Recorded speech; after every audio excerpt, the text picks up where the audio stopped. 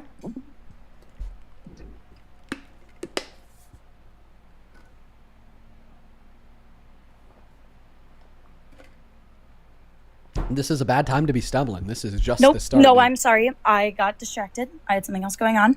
I apologize. So in the Bible, it also says that Jesus does not exist, or Jesus is unreal. I don't actually know it word for word, but it says that in the Bible. Here's the thing: if you go in and read the actual verse Bible again, does I not don't. say I that do Jesus not. isn't I do real. not. It actually does. I don't remember the. Or it says. It says Jesus does not exist. I don't remember the specific. I do I not don't remember believe the you. specific words of it. It says that in the Bible, but what matters is the context. The context says that that they believed Jesus is not real, and therefore, like that, the context says that people believed that, and that's what made them unjust. So you need to understand context of the Bible before you're just going to have me read a story. That's why I had you read the whole story. If I was to take that scripture out of context, I would just be saying that God endorses abortion.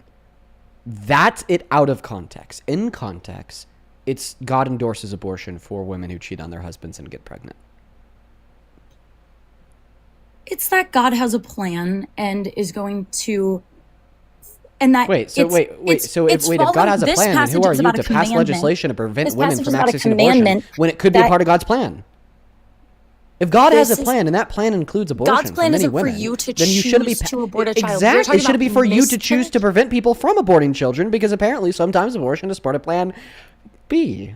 We are talking about miscarriage versus abortion, and those are not the same thing. Okay, so if you don't think that it's an abortion to drink bitter waters and then force a miscarriage, you think it should be legal for women to drink bitter waters and force miscarriages, right?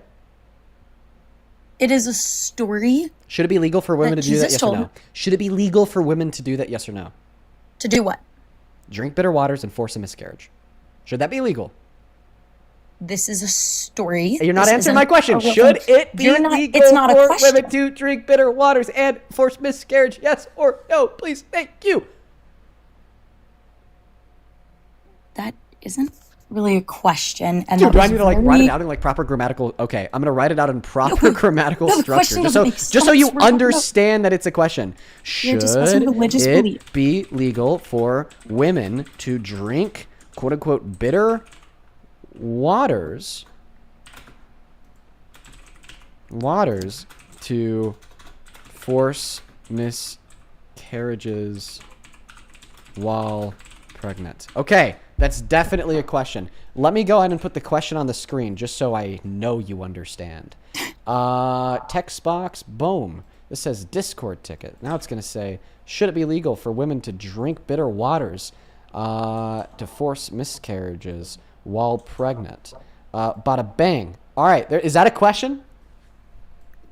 Do you believe in the Holy Bible?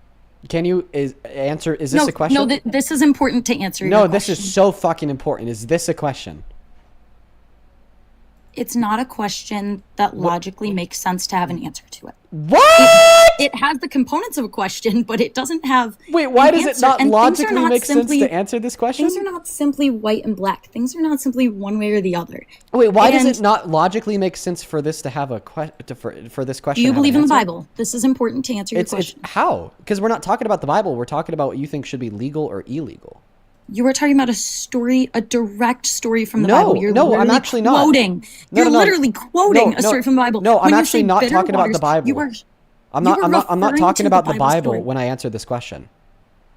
When I'm asking this question, should it be legal for women to drink "quote unquote" bitter waters to force miscarriages while pregnant? That's just me asking you about what your beliefs are about the world around us.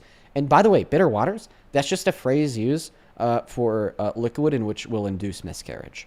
So, in other words, do you think it should be legal for women to drink liquid in which will induce and force miscarriage while pregnant? Should that be legal? Miscarriage, that's an abortion. You're saying taking something to kill the baby, that's an abortion. That's not a miscarriage anymore. And this is an this is a story from the Bible. I don't think you're understanding the difference between a story in the Holy Bible and this. So now you understand why God endorses abortions for women who cheat on their husbands. He does not endorse abortion. But you just said it was an abortion to drink bitter water and force a miscarriage. No, I said you were trying to define an abortion. No. You just told me that we weren't talking about the Bible. So you can't then relate back to the Bible when you just said that the story, wait. You can't change. So women drinking bitter waters to force a miscarriage is an abortion if it's not in the Bible, but isn't an abortion if it is in the Bible. Why? I'm saying it's a story, and that is. Have you ever heard of a turtle question? Do you know what a turtle question is? Nope. Okay. In the Iroquois story of creation, it says that the world was created upon a turtle, and essentially there are just more turtles that the earth is up on. I know, it's another belief system. You're asking a question where there isn't a logical answer to it. It's a question that just doesn't have an answer because we are talking about a story from the Bible. Okay, here's the issue. So stories in the Bible can discuss things conceptually that we can understand today. Like, for instance, okay, the story of Jesus getting baptized by John the Baptist. I could take away from that story and ask you the question, should it be legal for people to get baptized today? Right?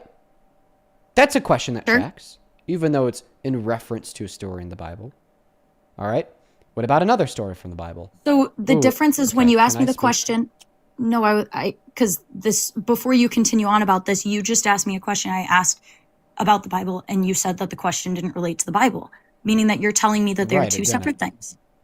Right. So, see, the thing is if I ask you... But you continue to relate questions to the Bible and say, well, it can be true in the Bible and today, but then you told me that you asked the question separate from the Bible. I know, because it is separate from the Bible. It is. It is very separate from the Bible. Separate. Well, I would say that's the least of the concerns. Sure, I mispronounced the word separate. You argue that 6-year-old girls should be forced to maintain pregnancy and give birth while actively supporting the adjudicated rapist, admitted sexual exploiter of naked children that is also culpable for the deaths of 174 girls in Iran. I'm pretty sure mispronouncing the word separate is probably the least of any of our intellectual worries. You just put so many words in my mouth and so many to get back to the debate. So I don't know how I could describe this concept to you because it's just like so fucking easy to understand that it shouldn't really need an explanation. So when I'm asking you the question, okay, should it be legal for women to drink bitter waters, or what would be the modern day equivalent of mifepristone, to force a miscarriage, okay? And I'm saying that that's not in relation to the Bible. All that I'm saying here is that I'm not drawing anything from the story in the Bible that mentions the same thing in asking you this question, right? But then, of course, I could later relate it back to the Bible by pointing out the fact that you're calling it an abortion in one circumstance, but you're not calling it an abortion in the other circumstance. I want to try to make this as easy to understand as possible. You're saying when women drink the bitter waters to force a miscarriage in the Bible, it's not an abortion, yes or no? Could you please rephrase the question? No, I won't. You're saying when women drink the liquid that forces the miscarriage in the Bible, it's not an abortion, yes or no? No, it's God creating I just want a yes or no. I just want a yes or no. When women drink the liquid that forces it. It is, you idiot. It is absolutely yes or no question. I got to put you back on mute because now I have to describe these elementary concepts to you. It is necessarily either true, okay, that it is a story about forcing a miscarriage by drinking liquid, or it is false that it is a story about drinking liquid to force a miscarriage.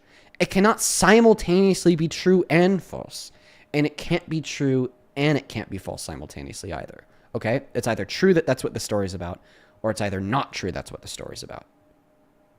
So is it true that the story is about drinking a liquid to force a miscarriage, and you're arguing that story's not about abortion?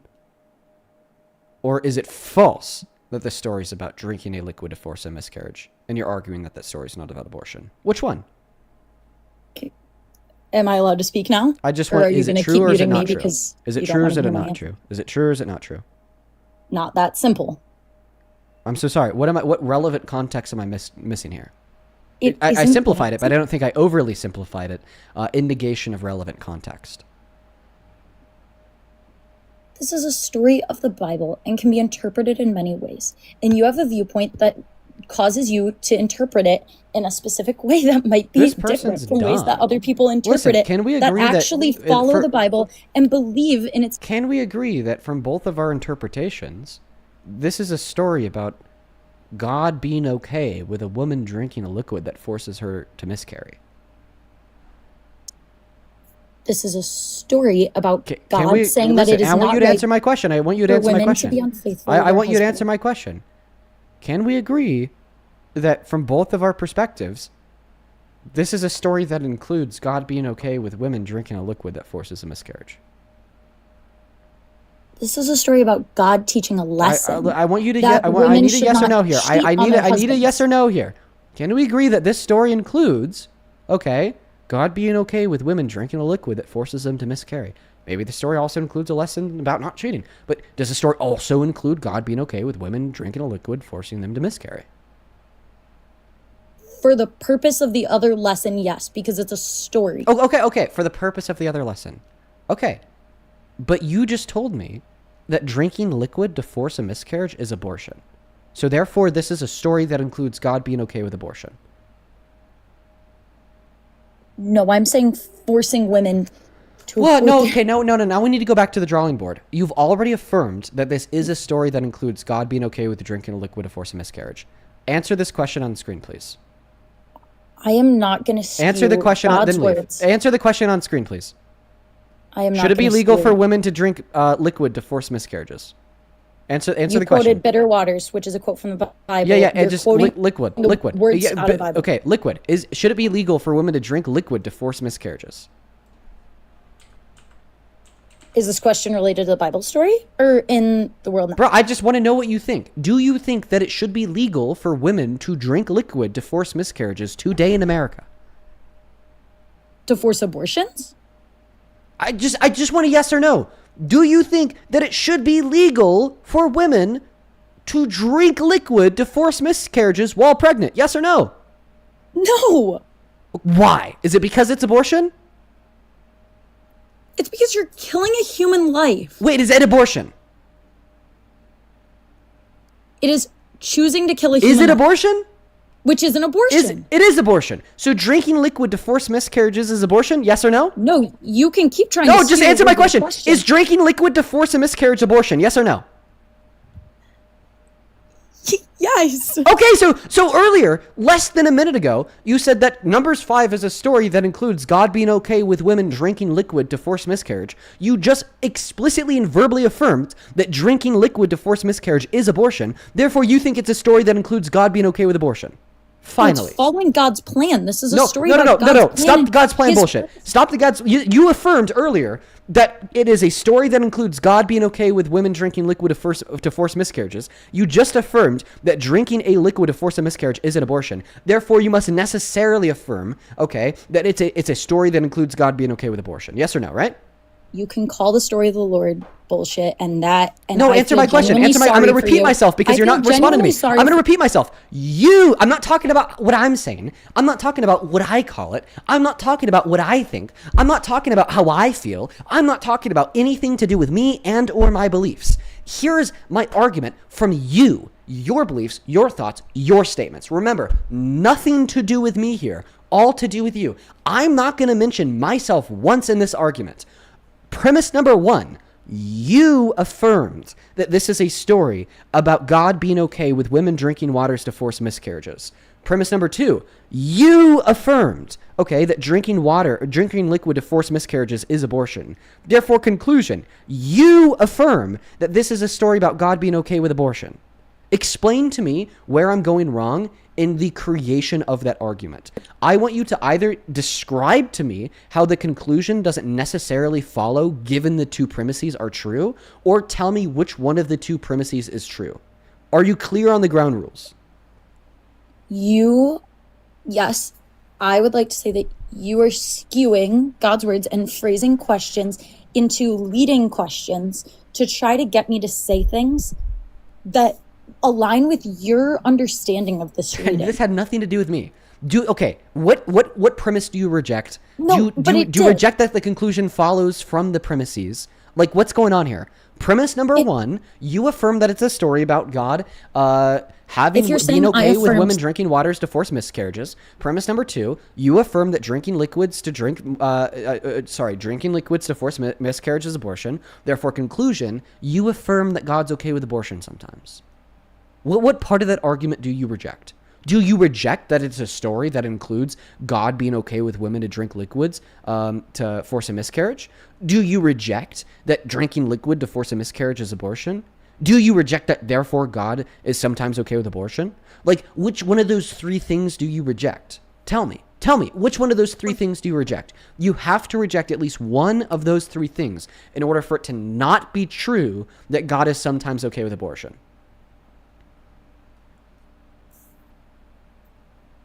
God has his own plan, and in this story, because I need to think through my words. You just said a whole paragraph of sentences about me after muting me, so I would like to explain. I just want to know which one of those three things you reject.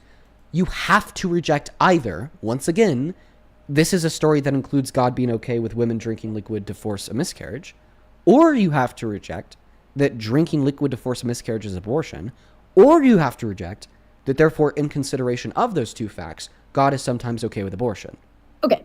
Those are the three things you have to reject, at minimum one of them, for it to not be true that sometimes God is okay with abortion. Which one of those three things do you reject? So that's another leading question, but I will answer it in this story, in this passage. My belief of it is that God caused the woman to miscarry for the sake of, caused the woman to lose her baby for the sake of teaching a story about not being unfaithful to your husband. Therefore, I do not believe that God thinks abortion is okay in any other circumstance other than when he needs to use it as a tool to get through someone's heads how absolutely terrible it is, how you shouldn't cheat on your husband, and therefore you shouldn't have your baby with the man that you cheat on your husband with. Okay, it's is rape terrible? To describe a different... Yes, rape is terrible. Is rape worse than cheating? Yes. Okay, so therefore you're okay with the victims of rape accessing abortion to get through to the thick heads of everybody just how wrong rape is. So you're phrasing questions differently. Rape isn't the person's fault. And you're, again, rewording the things I'm saying. You're rephrasing my words into ways that you believe make more sense for your ideology. Oh, wait, in this story, God uses a priest to further his plan, right? What line are you reading that from? I mean, the whole thing about how, right, like the husband goes to the priest with his wife, the priest gives the wife bitter waters, and then the wife drinks the bitter waters from the priest to force the miscarriage, right? Yeah, so priests are supposed to be a continuation of God onto our earth to help us understand and hear his teachings. Okay, so if God could use a priest to do his plan, then why can't a God influence or use a woman or a doctor to do his plan? Maybe abortions are God's plan. Because they're choosing this. This was God's plan. God chose this. The woman didn't choose to lose her baby. She didn't want to lose her baby. He wanted her to lose her baby. Wait, so abortions are only okay when it's against the will of the woman? What a crazy fucking view, dude. Abortions are wrong when the woman wants them. Abortions are right when the woman doesn't want them. No, abortions are never okay. Wait, well, no, that's not true. No. You can't say that they're never okay. In this line, no. In this passage, you're saying that God's plan is that she had to miscarry. Okay, so you do concede that abortions are sometimes okay. No, I believe that it was God's. I believe that it was that's God's why it's sometimes okay. When it's God's plan, it's okay. Therefore, it's sometimes okay. No, in this story, it was God's plan. Okay, so therefore, it's sometimes okay. No. Oh, then it's never okay. Then it's even wrong when it's a part of God's plan. Oh.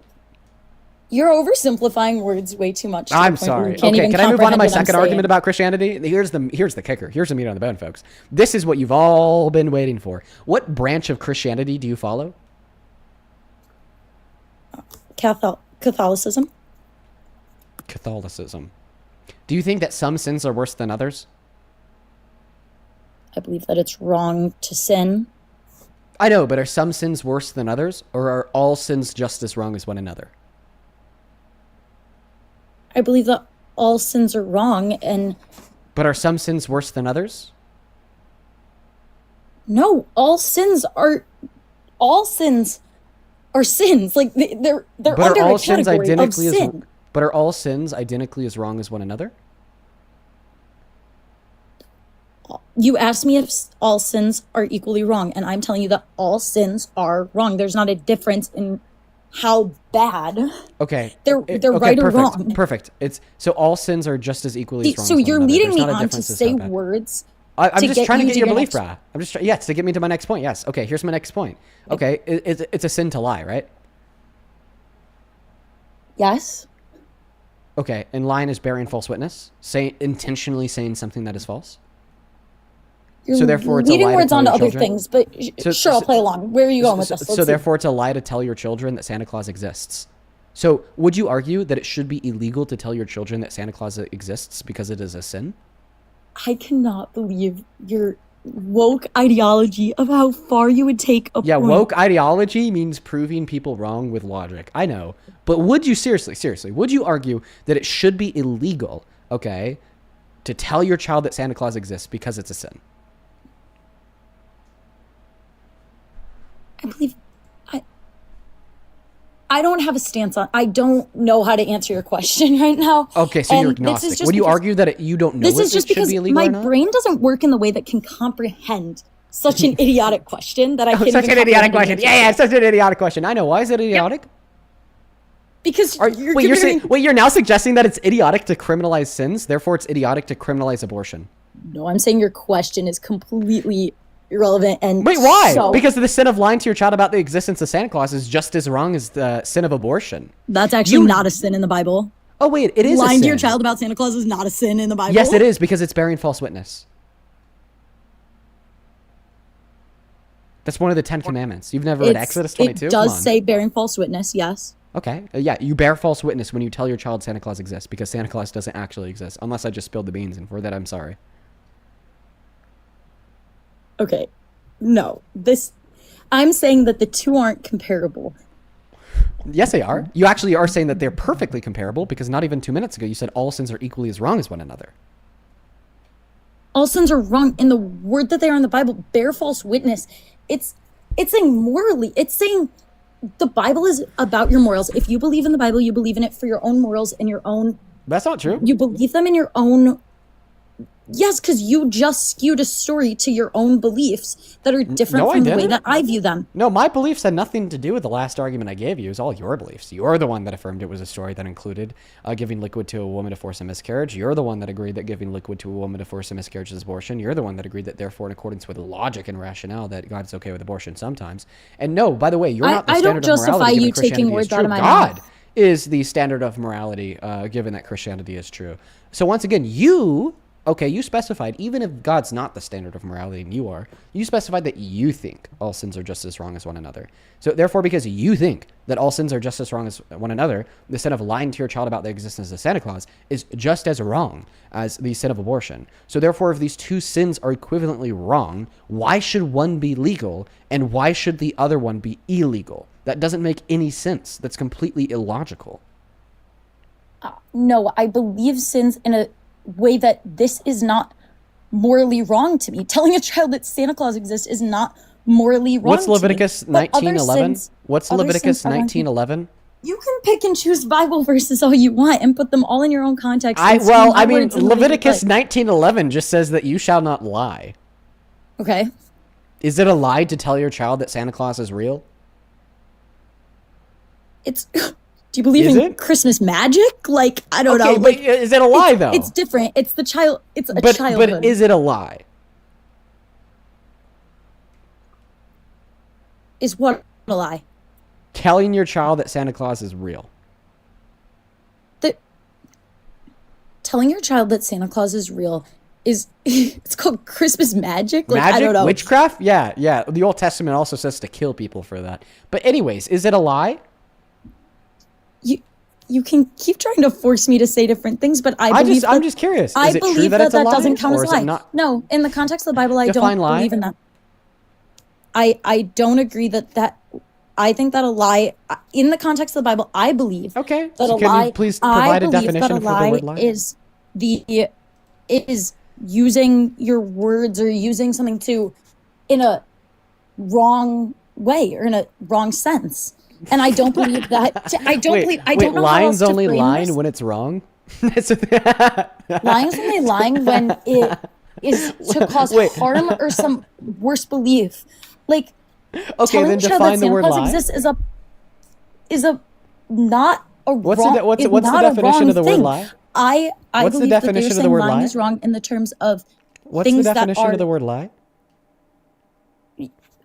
You could look it up and read the exact definition if you'd like. I don't The know exact this. definition of the word lie per Merriam-Webster is intentionally saying something that is false. Okay, sure. Okay, then it is a lie to tell your child that Santa Claus exists because you're intentionally telling your child something you know is false. Okay. Whatever. Yeah, whatever. Okay, should it be illegal because it's a sin? Stay on. Therefore it's a sin? You stay on one topic until you force me to answer the way you want. This is I'm what just you've been doing this forced- whole time. I'm just You asking you sit to there answer. and- I will but you've definitely sat- sit here until you answer. That's right. You will sit here until I answer the way you would like me to. because I've No, answered just in until you already. give like an answer that's not like a category error, right? Like it is either true or false that it is a lie. All right. Therefore, I'm going to re-ask the question until you say it's true or false because those are the only two possible answer selections. I mean, I think that's something that does make me a good debater is that I'm not willing to, let anyone answer a question I ask with something outside of the possible answer selections. Like, no, you can't answer the question. Is it a lie to tell children that Santa Claus exists by saying it's like fucking Christmas magic, okay? Saying it's Christmas magic is not answering the question, is it a lie? I've been debating you for almost an hour and you've refused to switch topics from abortion or answer any other question that I've let's switched switch it topics to trans So I people. don't Would you ever vote understand- for a trans woman to be president? If the person matched the qualifications and I believe that they would be a good president, then sure, yes. But you found a clip of this trans woman saying that they found it so funny when they barged into a woman's dressing room and saw all the naked women and girls. What? I'm sorry. If a trans woman was running for president, okay, and they said, well, sometimes what I'll do because I'm trans is I'll walk into the dressing rooms and then I'll walk inside and all the women and girls, they have no clothes on and they look incredible and I'll sometimes get away with this. And then they called it really funny. Would you ever support them as president? No, I could not support that person as president. Okay, what if it wasn't a trans woman and it was Donald Trump?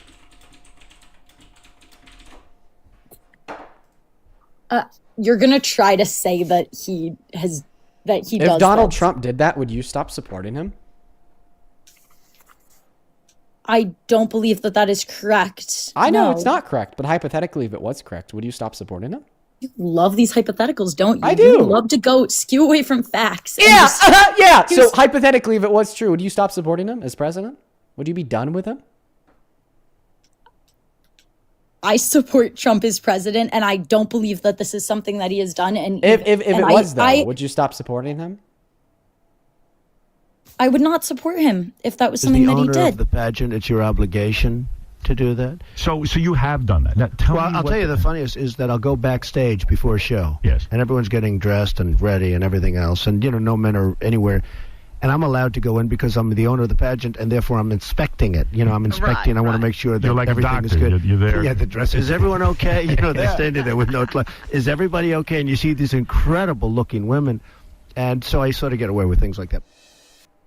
Wow. Okay. I don't believe that it is the same thing for a transgender person to walk into a locker room full of girls, and I don't believe that that's something that I don't believe that this is in the same context that you just said. All that he said in that clip, all that he really said in that clip was that he would go into the dressing room, meaning that that doesn't mean that he was in. Your story was that someone walked in on naked girls changing and said that they looked good.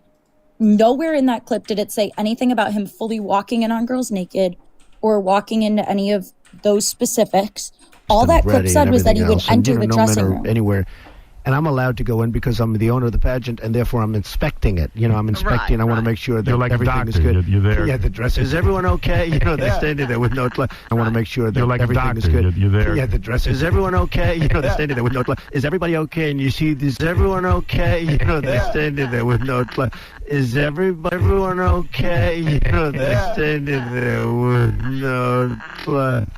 Is everybody okay? And you see these incredible looking women. Okay, they're standing there with no. Okay, and you see these incredible looking women. These incredible looking women. These incredible looking women. I'm inspecting. I want to make sure. Is everyone okay? They're standing there with no. Okay, they're standing there with no. Incredible looking women. Okay, they're standing there with no. Women, and so. Are you just like hoping it'll sink in at some point, or like what are we doing right now? Okay. That's different from the people who are mentally unstable and are transgender people who are mentally unstable and would walk in these scenarios. I don't believe that is wrong, especially when you hear the stories about high schools and middle schools. Pardon him? I don't believe that is correct. I know it's not correct, but hypothetically, if it was correct, would you stop supporting him? You love these hypotheticals, don't you? I do. You love to go skew away from facts. Yeah, yeah. So hypothetically, if it was true, would you stop supporting him as president? Would you be done with him? I support Trump as president, and I don't believe that this is something that he has done. And if it was, though, would you stop supporting him? I would not support him if that was something that he did.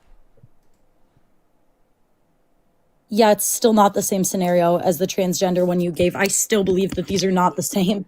I'm sorry, you said you would stop supporting him if he barged into the dressing room to look at the naked bodies of women and girls.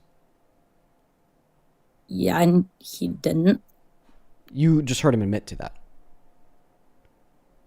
Where's that news clip from? Where's that clip from? Howard Stern's radio show in 2005.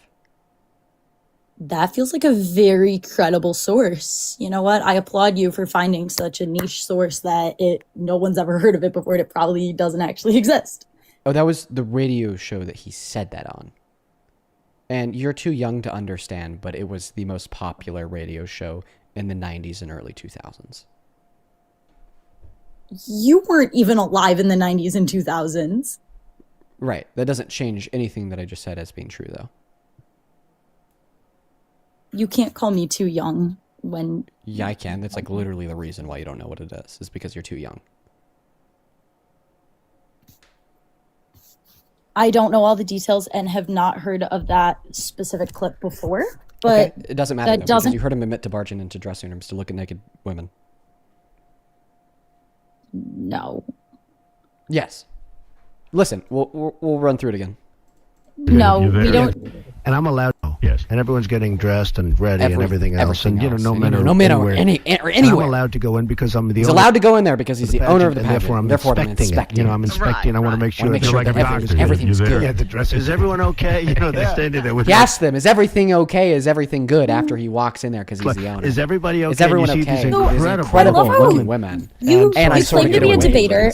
You claim to be a debater and listen to other people's viewpoints and let other people say a point, but you have steered every single conversation into your specific scenarios that you have specifically looked up. One moment.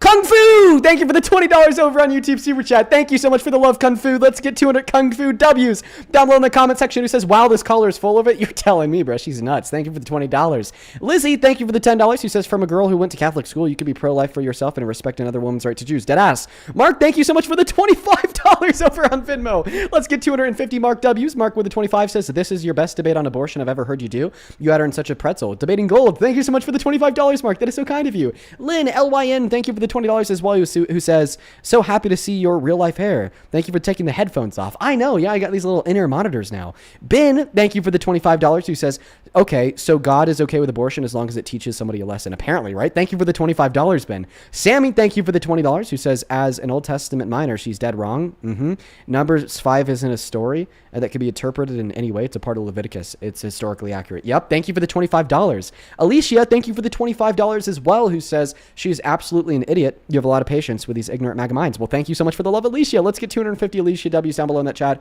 I'd say that there's definitely a lot that she's saying that I disagree with her.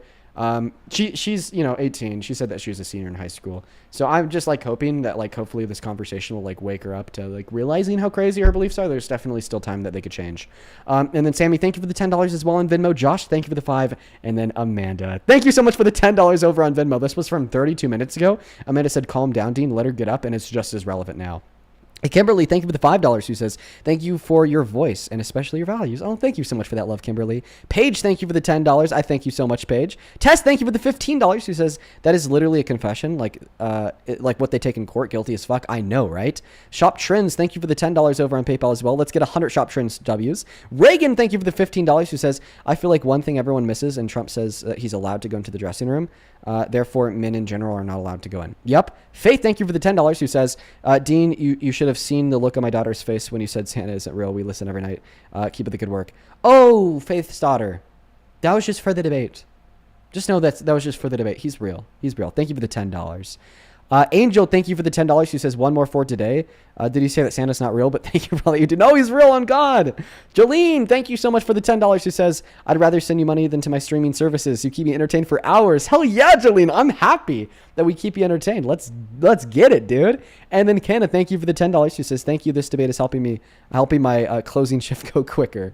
It's definitely making time fly, man. That's for sure. And then Diana, thank you so much for the $25. Who says, as a therapist working with trans clients, they never come to therapy for their trans identity because it's not a mental health diagnosis. They, however, will because of trauma inflicted onto them by others, lack of acceptance, and hateful projections. MAGA is the problem. Thank you for what you do. You're absolutely right, Diana, and that's also something that we haven't addressed yet. Earlier, she said that like trans people aren't mentally sane, but apparently adjudicated rapists, posted sexual exploiters are. Thank you for the $20. Yeah, by the way, being trans is not a mental health diagnosis. So anyways, back to the clip. You said that you'd stop supporting Trump if he barged into a woman's dressing room to look at the naked people inside. You just heard him admit to barging into the woman's dressing room to look at the naked women inside. He explicitly said that he allowed himself into a space where no men were allowed, where women and girls were naked and changing. He denoted the fact that they had no clothes on, meaning that they're naked. And he also denoted the fact that he thought they looked incredible. So you should stop supporting them in accordance with your logic. Okay, what makes him any better from Biden just like constantly sniffing girls' heads on camera? And I don't have specific evidence. I don't debate like this every day. I don't know. I don't have these clips pulled up ready for that. But yeah, check this out. If there was no difference between Biden and Trump, and Biden had engaged in very similar / comparable actions, the takeaway shouldn't be that you should still support Trump. The takeaway should rather be that you shouldn't support Trump or Biden. Okay. Right? I'm not denying your logic on that one. I'm just saying that you can't single out one president and claim it to be that when it's not just. Okay. So you've stopped supporting Trump and now you're calling me out on my hypocrisy because I still support Biden. You just called yourself out on that hypocrisy, but I still because I don't think Trump. it's hypocritical because I don't agree with the claim. I stopped. Okay, so then you're the hypocrite here because you're singling out a president. You're acknowledging that he's engaged in vehemently wrongdoings that before you knew he did it would be a red line that you'd stop supporting him over, yet you still support him even after learning it's something that he's done. Because I don't believe that it's in the same scenario in which you phrased it beforehand. It absolutely was. I phrased it in the sense of going into a woman's dressing room, looking at the naked bodies of the people inside, boasting about it, saying they look good. Can we agree that that does amount to sexual exploitation? The debate was about transgender individuals. Well, I'm sorry, answer my question. Can we agree that it amounts to sexual exploitation? Have you seen Riley Gaines' Riley Gaines discussing the horrors of having a transgender athlete competing against you and with you and being allowed into the locker room. Have you seen that? Oh yeah. Well, you know who did see Riley Gaines? The transgender athlete that was in front of her in the race, alongside the 3 other cis women. She placed 5th. Really embarrassing, if you ask me. She's a terrible swimmer. No wonder she quit to pursue a half-assed social media career. But anyways, can you please answer my question? Can we agree that it absolutely does amount to sexual exploitation? I somewhat respected your ability to debate before this, but now I realize that you just put down every person that you disagree with or that follows something else. Right. And can you answer my question though? You point towards an elite female athlete is so sad. Oh my God, so sad. I know. Can you answer my question?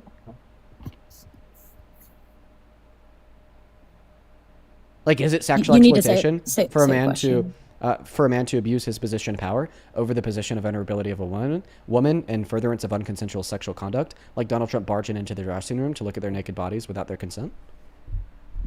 You find one piece of evidence and decide that it means the world. And I'm not denoting it. I'm not saying that I won't look into it. I'm not saying that you haven't mentioned something that I hadn't listened to and heard about before. Because it's him admitting to it. That is the strongest evidence you could have for anything. There's no level of evidence that's stronger than an admission of guilt, right? I still don't believe your evidence fully, and I would like to look into it for myself. Why? He admitted, you heard him admit to it. No, why wouldn't you believe it? It's not someone else saying it from you, and I don't trust your beliefs on this. So, and I don't trust that is credible. You didn't hear it from me. You heard the clip of him saying it. Like, do you think it's AI? It was from 2005. It can't be AI. Okay. So, like, do you think that was Trump speaking or not? No, I'm saying that I don't know the context of that, so I'm not comfortable debating the context. You want to listen to the context? Let's listen to the context together. Let's listen to the context together. One of them comes up to you and says, Mr. Trump, you're a very sexy man. You're a beautiful man. You have fantastic hair. Well, you're a powerful man. This isn't a debate if you keep muting me. Right? You're a powerful man. Right. I want to sleep with you. Now, you're not the type that would say no. I don't want to hurt their feelings. Right. No, but I mean, you see a beautiful woman, you want to have that. You're a guy who likes to have everything, right? Well, couldn't that be construed, however, as conflict? Yes. Well, I don't see it as a conflict. It could be a conflict of interest, but it's the kind of thing you worry about later. Oh, I see. You tend to think about the conflict a little bit later on. The question is, how can it not be construed? No, I mean, some of these foreign girls, Mr. Trump, in my country, we say hello with vagina. And well, you could also say, as the owner of the pageant, it's your obligation to do that. So you have done that. Now, I'll tell you the funniest is that I'll go backstage before a show. Yes. And everyone's getting dressed and ready and everything else. And, no men are anywhere. And I'm allowed to go in because I'm the owner of the pageant, and therefore I'm inspecting it. I'm inspecting. I want to make sure that like everything is good. You're there. Yeah, the dress. Is everyone okay? They're standing there with no. Is everybody okay? And you see these incredible-looking women, and so I sort of get away with things like that. Worst possible time to ask for context. By the way, here's more context. So this is Miss Arizona talking about what happened to her when she was competing at Miss Teen USA. I'm a retired general surgeon. No, that's actually while Laura. running and It's an injured ad. my shoulder. Here we go. Here's Miss Arizona. He just came strolling right in. There was no second to put a robe on or any sort of clothing or anything. Some girls were topless, other girls were naked. As Miss Arizona 2001, Tasha Dixon competed in the Miss USA pageant. Donald Trump owned the contest along with Miss Universe and Miss Teen USA for 19 years. Our first introduction to him was when we were at the dress rehearsal and half naked changing into our bikinis. To have the owner come waltzing in when we're naked or half naked in a very physically vulnerable position, and then to have the pressure of the the people that work for him telling us to go fawn all over him, go walk up to him, talk to him. And Dixon has strong opinions about what she thinks were Trump's motivations. Is that enough context?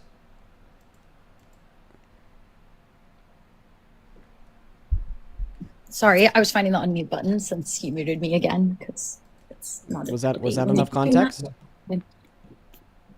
I did see your clip, but I'm saying that it's not the same as the transgender athlete in the case of Riley Gaines, and you keep I know it's avoiding worse. my. You keep avoiding my context and my specific. Wait. How is it not worse for a cis man I'll listen to you switch it back to to Trump. barge in to a private women's only space with the intention of sexually exploiting naked minors? Explain to me how that's not worse. I'm saying my debate that the portion of this debate that I actually know about and understand. But you know everything about this. I just played you him admitting to it. I played Miss Arizona corroborating it. What else could you possibly? That does not mean that I know everything about this. Do you want to read more about it? I'm not claiming to know all of this. You can keep playing clips. I'm sorry. Like I can. Like, do you want to know more about it? Do you? I would like to learn more about this without it being skewed in your BuzzFeed. Wow. What a source. Yeah, BuzzFeed isn't necessarily a journalistic empire, but they did happen to interview a couple beauty pageant contestants. Look at this. 4 women who competed in 1997 Miss Teen USA beauty pageant said Donald Trump walked into their dressing room while contestants, some as young as 15, were changing. "Quote unquote, I remember putting my dress on really quickly because I was like, oh my God, there's a man in here," said Mariah Bilato, the former Miss Vermont Teen USA. Trump, she recalled, said something like, "Don't worry, ladies, I've seen it all before." 3 other women who asked to remain anonymous for fear of getting engulfed in a media firestorm also remember Donald Trump entering the dressing room while girls were changing. 2 of them said girls rushed to cover their bodies, 1 calling it shocking and creepy. The 3rd said she was closed and introduced herself to Trump. We could also head over here to quote unquote, "We were all naked." Do people still respect you when you're quoting said, BuzzFeed? Well, I'm not quoting BuzzFeed. I'm quoting the interview that they did. Like, I agree. BuzzFeed, that can be edited. I don't think you understand how social media works and how posts work online. This isn't social media or a blog. It's an article. And it's not a reliable source. You can quote. It doesn't. Wait. I would agree. Listen, I would agree that BuzzFeed wouldn't be a reliable source for like journalistic investigations. Okay, like I don't really think that they're credible enough to trust if like they were to conclude through an independent investigation that this is something Trump did. But it's not like a complex journalistic investigation. It's just like a write-up of what people said to them in an interview. It is patently illegal to falsely quote people. It is patently illegal, very illegal. So you're very passionate about that, aren't you? I agree. I would never look to them for journalistic investigation. But this isn't a journalistic investigation. It was just an interview. All right, an interview that corroborates this. I want to make sure that You're like everything is doctor. good. You're there. Yeah, the dress. Is everyone okay? You know, they're standing there with no. Is every an interview that corroborates this? He just came strolling right in. There was no second to put a robe on or any sort of clothing or anything. I think it's clear that he did this. Can you deny that Donald Trump barged into those dressing rooms? Yes or no? I'm not going to accept or deny it. What evidence would you need? I would like to look into things on my own time. But like, what kind of evidence would you need to see? I just need more research. But like, I know, but like, you need to do more research to find more evidence. What kind of evidence would you need to see? I would need to research for myself. I know, but like, what kind of evidence would you need to see? You don't know, because I just... You don't know what kind of evidence you need to see? The reason why that's your answer is because you know that there's no better evidence than him admitting to it. There's no better evidence. There might not be. Okay, so then why don't you accept it knowing that we have fulfilled the highest evidentiary standard required for that could ever be used to prove it? Bro, dude, I'm so sorry. You're a fucking idiot. Like, I know that like you're 18, you're a couple years younger than me, and I've tried to give you some grace for that reason, but like that grace has ran out. You are like legit a moron. Like, holy fucking shit. Like, you actually have to be so stupid, okay, to be sitting here listening to a clip of Donald Trump admitting to it, listening to a clip of Miss Vermont saying he barged in on her while they were naked, Mariah Bilato saying that it happened to her too, 3 other women and teens too, and on top of, once again, him admitting to it, on like the biggest radio show prior to 2010, and then your takeaway is, I don't know if it happened or not, I need to go do my own like, you're an idiot, dude. And your Like, solution imagine as a if we were 21-year-old doing is this. to Imagine if we were resort- doing this with like any other topic. Imagine that, like, I'll give you an example. You came up here as like a flat earther. Let's hypothetical. You came up here as a flat earther. I think that the globe is round, and we're about to debate about the shape and size of the earth. And you're like, the earth is flat. I'm like, well, what's your evidence? You're like, I don't have any. And I'm like, the earth is round, and you're like, no, it's not. And then I start giving you evidence. I show you a fucking picture of the earth. Like, that's not enough evidence. I need to go do my own research. I show you like a live stream video feed of the earth. That's not enough evidence. I need to go do my own research. Okay. I show you pictures I took when I was in space of the earth. Not enough evidence. I need to go do my own research. I show you the 24-hour sun at the North Pole and South Pole and how that is inconsistent with the flat earth model. Not enough evidence. I need to go do my own research. I show you all the evidence that exists for it being round. Not enough evidence. I need to go do my own research. Like I understand that what I'm saying here is like rude or whatever, but it's true. It's like you're actually an idiot. If like you could sit here and listen to a clip of him admitting to it, a clip of the women and girls that he said he did it to, saying it happened to them, and then your takeaway is, I don't know, right? Just like dumbassery 101. It's like you cannot actually be more brainwashed than this. There's You no just level equated above giving this. 5 pieces of evidence to giving one story and then one corroboration of that story. I have a question. It was an admittance of guilt with the testimony from the I victim. would like to talk, If you please, lived, and respond to what you just said, because you as a 21-year-old, and you've pointed out many times that I'm 18 and continuously have chosen to swear and mock. I'm sorry, age gap everything I've said is instead, true. because I hate to that say is it. that's your solution. And I may disagree with you, but that's not something I would ever stoop to the level of, and I just can't. Bro, believe that you're that was the defending the choice. president sexually exploiting naked kids, even after I play you his admission of guilt and show you the clips of the women saying it happened to them as kids. Like, legit, dumbassery, idiocracy. I'm sorry that it hurts you. I would get hurt too if somebody called me an idiot. It's not fun, but it's true nonetheless. It's like, bro, like, I know, like, I kind of feel bad calling you an idiot. All right, I just do. Feel bad calling people stupid and dumb and berating them and being an ass. But it's true. It is. I hate to admit It's true that you're an ass. Did you just Right. say that about yourself? It's true that you're an idiot, and if that makes me an ass, so be it. I'm all right with that because sometimes the truth hurts. Now, I'll give you an example of your idiocracy. Imagine, I don't know, you're about to go to college. We're gonna do You another live in a- hypothetical. That's a great plan. No, I go know. for You it. think I'd love that to hear it. You think that critical thought is like stupid. Another data point to justify the fact that you're a goddamn idiot, dude. But listen, anyways, hypothetical. You Resorting live to with- making fun of literally an 18-year-old again. You've pointed out that age gap and then continue to insult it. Dude, listen.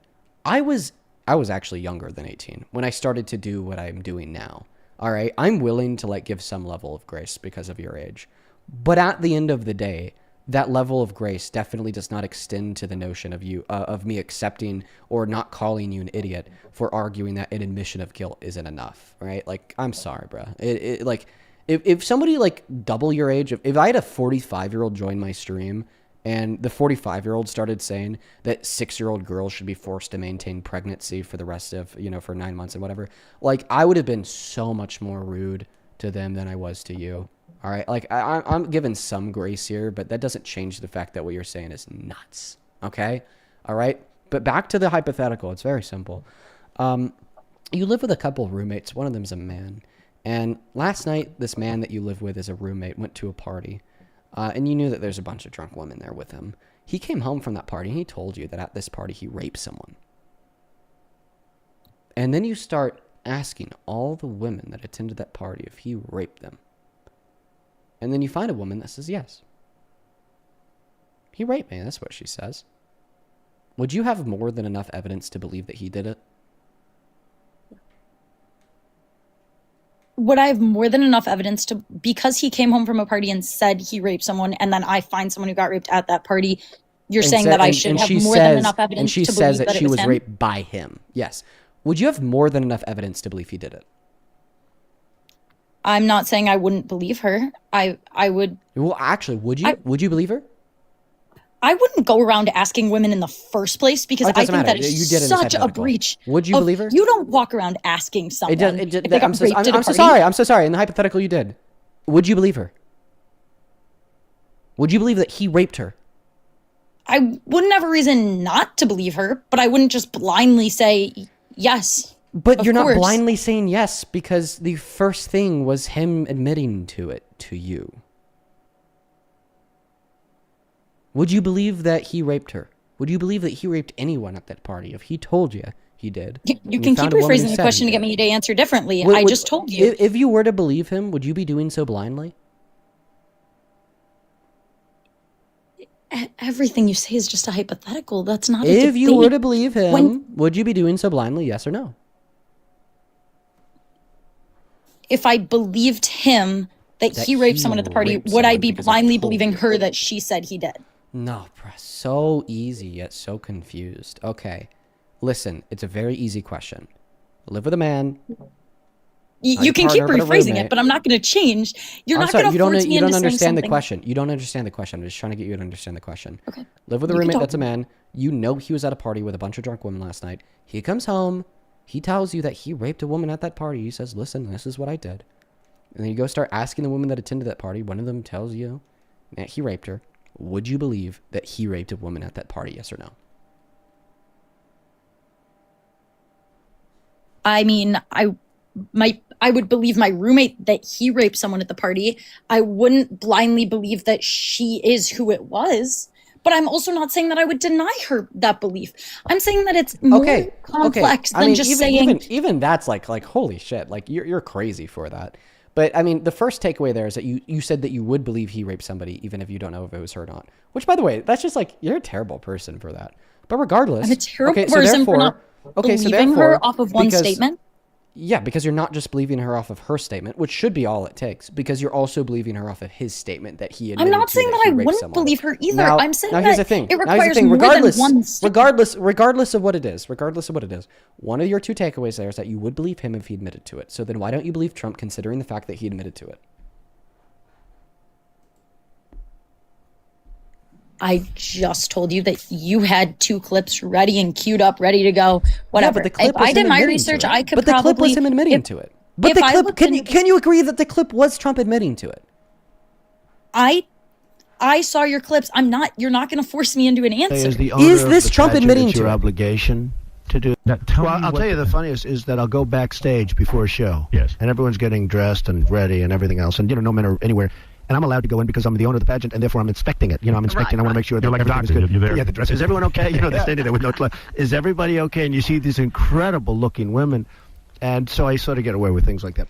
Did we just listen to a clip of Donald Trump admitting to going inside of a woman's dressing room and seeing naked women with no clothes on? That could lead me to respect him less. Did we just listen to a me, clip of Donald but- Trump admitting to going into a woman's dressing room and looking at people with no clothes on? Whatever clip you found did say that. Okay. So you accept that Donald Trump admitted to barging into a woman's dressing room to look at naked people inside, right? You're just going to keep rephrasing questions to force Is me the to answer say to that things. question yes?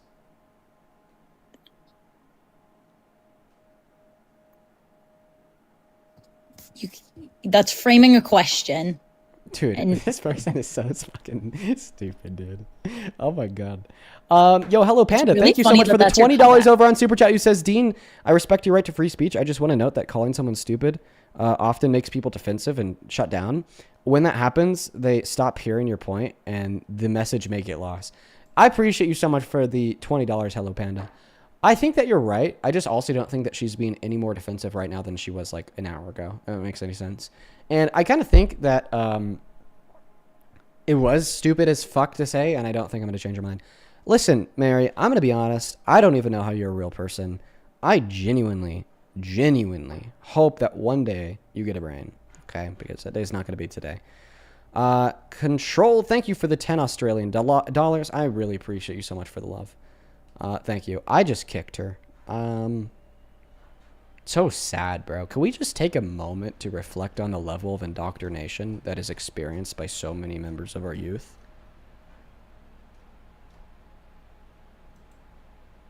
Like, what has to happen to somebody for that outcome to occur?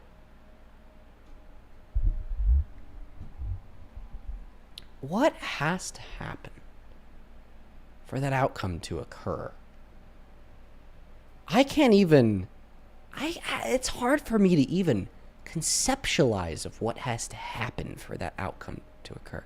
Because that was bad. You know, even like when I was like 16, 15 and I supported Trump, I know that if somebody played me that clip, my response wouldn't be, I don't have enough evidence to believe he did that. Like, I know that wouldn't have been my response.